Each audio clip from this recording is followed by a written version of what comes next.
নমস্কার, আমি সঙ্গমিত্রা। আমার এই সহজ রান্না চ্যানেলে আপনাদের সবাইকে স্বাগত। আজ আমি রান্না করছি ডিমের কোরমা। আপনারা যে কোনো অনুষ্ঠানের দিনে খুব সহজেই বানিয়ে নিতে পারেন এই ডিমের কোরমা।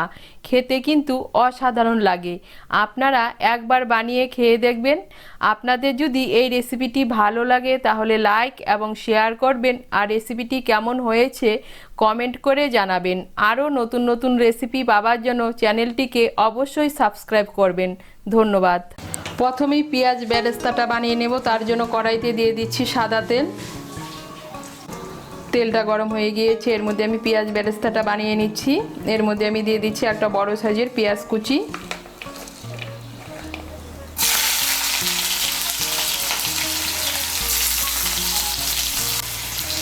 আঁচটাকে মিডিয়াম করে পেঁয়াজটাকে লাল করে ভেজে নেব।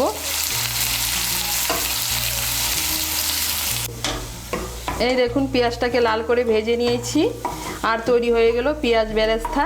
এখন এটাকে তুলে নিচ্ছি। এই তেলের মধ্যে ডিমগুলো ভেজে নেব। এখানে আমি 5টা মুরগির ডিম নিয়েছি। ডিমগুলোকে হালকা করে একটু চিড়ে নিয়েছি।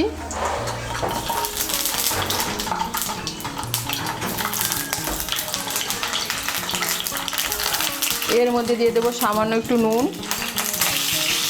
আর দিয়ে দেবো সামান্য একটু লঙ্কার গুঁড়ো।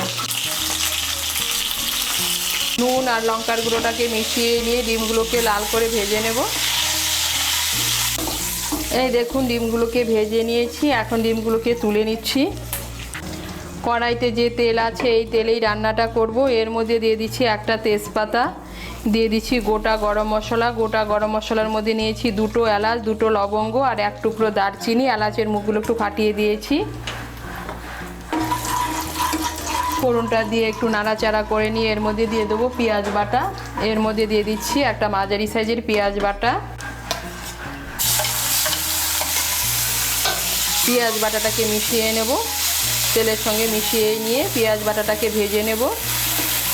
পেঁয়াজ বাটাটাকে ভেজে নিয়েছি। এখন এর মধ্যে দিয়ে দিচ্ছি আদা বাটা, রসুন বাটা। এর মধ্যে দিয়ে দিচ্ছি 1 চামচ আদা বাটা, 1 চামচ রসুন বাটা। আদা বাটা রসুন বাটাটাকেও তেলের সঙ্গে মিশিয়ে নিয়ে একটু ভেজে নেব। প্রত্যেকটা মশলা দেওয়ার পর একটু করে ভেজে নিলে রান্না করার পর কাঁচা মশলার গন্ধ বেরোবে না। তাই মশলাটা দেওয়ার পর একটু করে ভেজে নিতে হবে।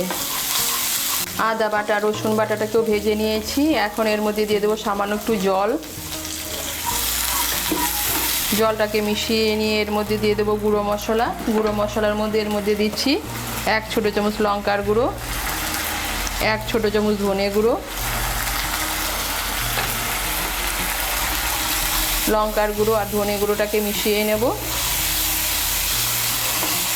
মিশিয়ে নিয়েছি। এর মধ্যে দিয়ে দেবো কাজু বাদাম বাটা।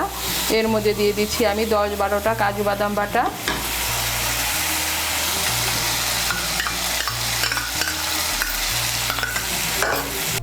কাজু বাদাম বাটাটাকেও মিশিয়ে নেব। তেলের সঙ্গে মিশিয়ে নিয়েছি। এখন এর মধ্যে দিয়ে দেবো স্বাদ মতো নুন। নুনটাকে মিশিয়ে নেব। মিশিয়ে নিয়ে মশলাটাকে ভালো করে কষিয়ে নেব। এই দেখুন মশলাটাকে ভালো করে কষিয়ে নিয়েছি। মশলা থেকে তেল ছেড়ে দিয়েছে, তার মানে মশলাটা ভালো করে কষানো হয়ে গিয়েছে। এখন এর মধ্যে দিয়ে দেবো ভেজে রাখা ডিম। ডিমগুলোকে মিশিয়ে নেব। ডিমগুলোকে মশলার সঙ্গে মিশিয়ে নিয়েছি। এখন এর মধ্যে দিয়ে দেবো দুধ। এর মধ্যে আমি দিয়ে দিচ্ছি 1 কাপ দুধ। এখানে আমি 2 কাপ দুধকে জাল দিয়ে ঘন করে 1 কাপ করে নিয়েছি।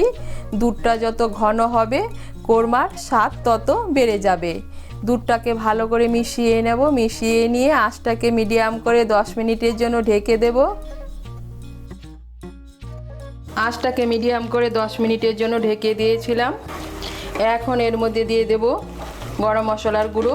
এর মধ্যে দিয়ে দিচ্ছি 1/2 ছোটো চামচ গরম মশলার গুঁড়ো। দিয়ে দিচ্ছি 1 চামচ ঘি। দিয়ে দিচ্ছি সামান্য একটু চিনি। ঘি, গরম মশলার গুঁড়ো আর চিনিটাকে ভালো করে মিশিয়ে নেব। মিশিয়ে নিয়েছি। দিয়ে দেবো চিড়ে রাখা কাঁচা লঙ্কা, আর দিয়ে দিচ্ছি ভেজে রাখা পেঁয়াজ ভাজা বা পেঁয়াজ বেরেস্তা।